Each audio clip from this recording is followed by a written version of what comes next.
Alors que l'Italie doit prendre la présidence de l'Union européenne le 1er juillet, le Premier ministre italien a tenu un long discours au Parlement sur sa vision de l'Europe. Une Europe qui doit retrouver une communauté de valeurs si elle veut renouer avec la relance. Il a préconisé un changement de cap ambitieux à atteindre en 1000 jours, mettant en avant la situation de son propre pays. Dans les 1000 jours à venir, a-t-il dit, nous allons vous montrer un pays qui a été en mesure de réaliser les mêmes réformes que d'autres pays ont mené, comme l'Allemagne après 2003. Et si nous faisons ces réformes, ce n'est pas parce que quelqu'un nous l'a dicté de l'extérieur, nous le faisons parce que nous sommes conscients que nous devons le faire.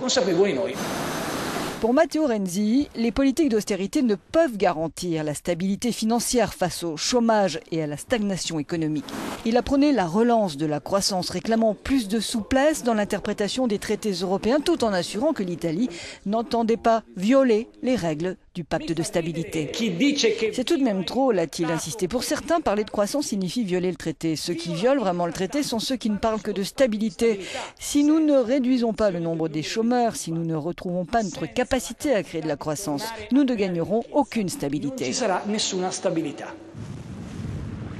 Matteo Renzi a par ailleurs évoqué le problème de l'immigration clandestine.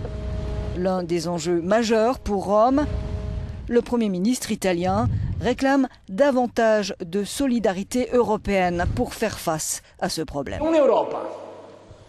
Une Europe seulement capable de dicter comment les pêcheurs doivent pêcher le thon ou l'espadon, a-t-il martelé. Mais qui, quand la mer est pleine de cadavres, préfère regarder de l'autre côté?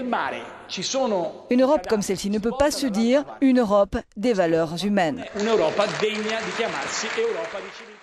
Renzi, dont le groupe de centre-gauche a décidé de soutenir Jean-Claude Juncker samedi, n'a pas directement évoqué la future présidence de la Commission européenne, préférant insister sur la nécessité d'une discussion de fond sur les prises de responsabilité et les politiques stratégiques à mener pour plus de démocratie.